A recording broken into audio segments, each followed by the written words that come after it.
Hey, welcome back to lesson number 2 of this module 7 on the how to stay fit for life, essentially the maintenance process after you've lost all the weight. So congratulations on that. Now let's look at how are we going to actually adjust your intake, how we're going to increase the food, how we're going to stop calorie tracking. And so the first thing we need to understand is that post weight loss, we actually have to slowly increase our food. The reason for that is because, again, we want to kind of push metabolism up a little bit more.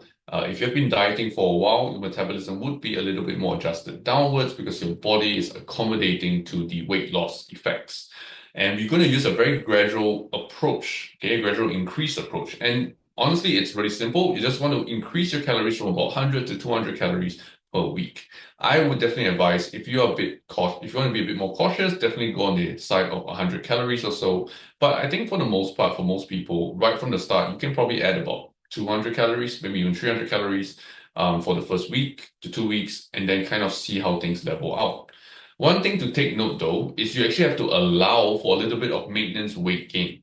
Now, a lot of times when we are losing weight or losing fat rather, we only focus on seeing the weight go down. And entertaining the idea of seeing the weight go back up can be quite scary. But it's very important to understand that this weight that you're going to gain up is not likely to be a large amount of fat or anything of that nature.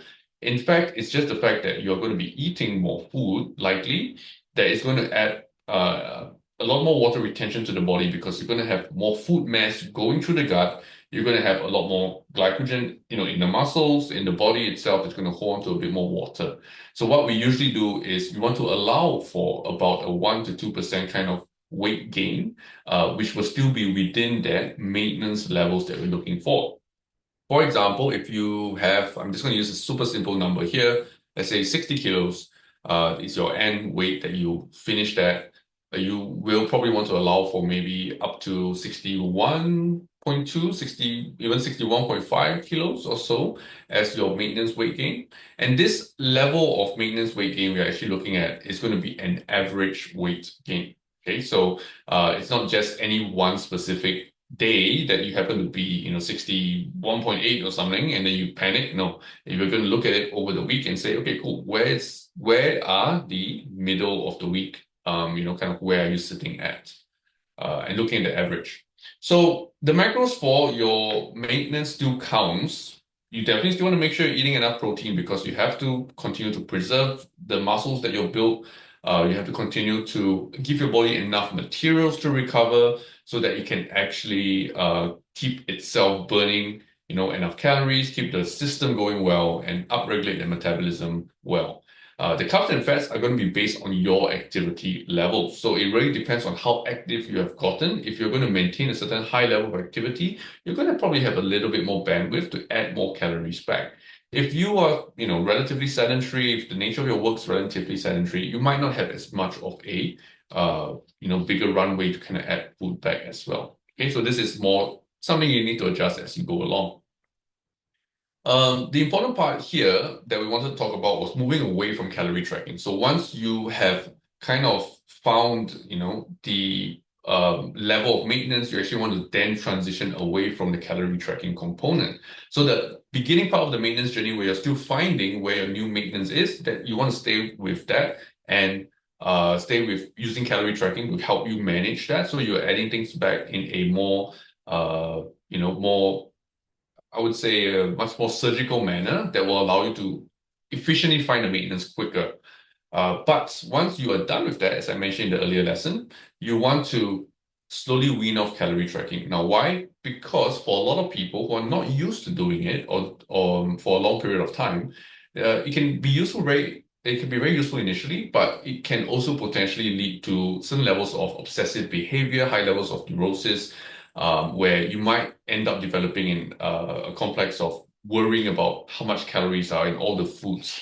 We just want to find a happy balance and not let calorie tracking as a tool overstay its welcome. Yeah, if that makes sense.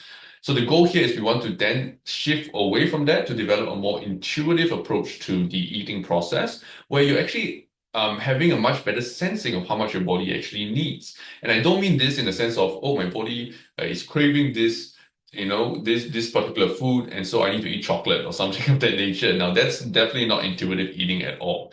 Okay. But intuitive eating does include mindful eating, where you are aware that you might not necessarily be hungry, but you feel like you want to enjoy, let's say, some chocolate or some sort of dessert, and you know, like, okay, cool, I can actually eat that, and how do I balance that off in other ways so that I do not go down that path of, always giving into my cravings and developing some sort of negative food relationship. So how do you transition away from calorie tracking? That's always the biggest question here. So there are four key points to this that we actually want to kind of take note. Okay. The first one is you want to practice hunger awareness. Basically, you need to listen to your body's hunger and fullness cues. A very good way to do that is to use the hunger scaling method, which is basically just rating your hunger on a scale of 1 to 10, with 1 being absolutely not hungry at all, you don't feel like eating at all, and 10 being where you are so hungry you will eat a raw onion if you need to, just because you're that hungry. Okay, so this is a way to rate your actual physical hunger and allow you to put it into context so that you're not too affected, right, by it, and you might not end up eating when you don't really need to. So this allows you to stay really in tune with your body. The other part of the transitioning away process is to look at portion control. When we don't have calories to track with, we can actually use our hands, or we can use the plate methods to kind of gauge how much we're eating. For the hand methods, I think some of you might be familiar using the palm size for 1 portion of protein, using the fist size for 1 portion of carbs. Sorry, not carbs, sorry, non-protein foods, which also includes your fruits, includes your veggies. The plate method is where you try to fill out your plate in a certain proportion. So depending on where you're from and the type of cuisine you are used to, you might find one method better than the other. I've always found that the plate method suits very well for cuisines or just like meals where it's very distinctly different types of macro foods. You have your veggies, you have a very like protein option, you have a carb option. They are pretty much, like rice, some meats, some vegetables. Those are usually very good for the plate method. But for hands, it might be a bit easier to work with if you're eating more maybe ethnic foods that have a lot more combination curries and a lot of sauces, one pot dishes, things like this. The other one to take note also when you're doing this transition away is how do you actually know whether or not you're gaining a bit too much or losing or maybe even under eating. And that's where you have to do regular check-ins with yourself. You still want to continue periodically with having a process of tracking your progress, be it your weight, your measurements, or your visuals. Now, periodically kind of differs from person to person. What I would recommend though is at least once a week, kind of weigh yourself at the same time. I usually would recommend weighing yourself at a point in the week where you've had maybe 2 or 3 days of regular day-to-day eating. So it's not as though you had a very big meal, a big social meal the night before and stuff, and you just weigh yourself around then. For most of the clients that I work with, we usually try to weigh ourselves or get that reading on the Friday morning, which tends to be after about 3 to 4 days of regular eating, Monday to Thursday, and the weight will have settled nicely before they go into the weekend, and then that will be probably the most accurate reading.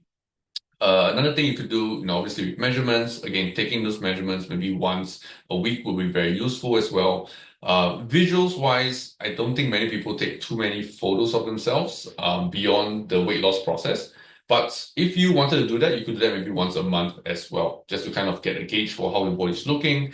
Is it still comparable to where you're at when you ended your weight loss journey?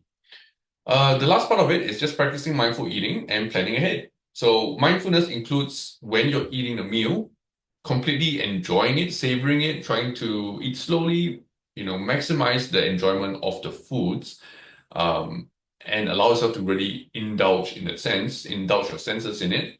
And the planning ahead part is more to do with uh, figuring out when in the week you actually want to participate in this indulgence, right? When you actually want to have those social meals, because otherwise, the rest of the week, you probably will be eating according to your basic fundamental healthy eating habits. So, here's the last part we're going to talk about, which is how do you wean off the calorie tracking component then?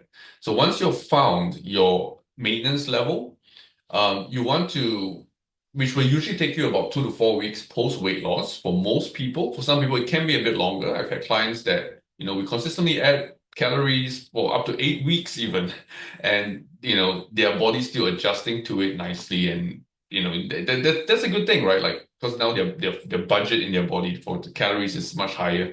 But for most people, it's going to be about 2 to 4 weeks. So once you finish tracking, and you've gone past this process and you've hit your maintenance level, you found that maintenance level, you then want to go into tracking only on the weekdays, which is the next 2 to 4 weeks or so. You want to do that.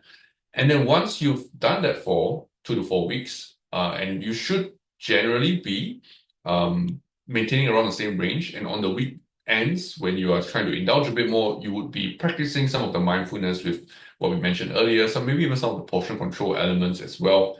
Then you'll be ready to go into the next phase, which is the next 2 to 4 weeks after that. You want to track every alternate weekday where you start to take up more days where you are not tracking. So maybe Monday, Wednesday, Friday, you're generally tracking those just to kind of get a good view of like, okay, how much am I actually eating? If I'm just making choices and following my standard habits. And this will kind of keep you in check to adjust and pivot and refine things a little bit further. Once you're finished at this level of the process, you can then go completely off, where you're going to then just really be focusing and falling back on your fundamental healthy eating habits. And this is where the full intuitive eating component kind of kicks in. So that's pretty much it for this lesson. Let's see you in the next lesson, the final lesson of this entire course and also of this module, where we will be talking about the crux of the maintenance process.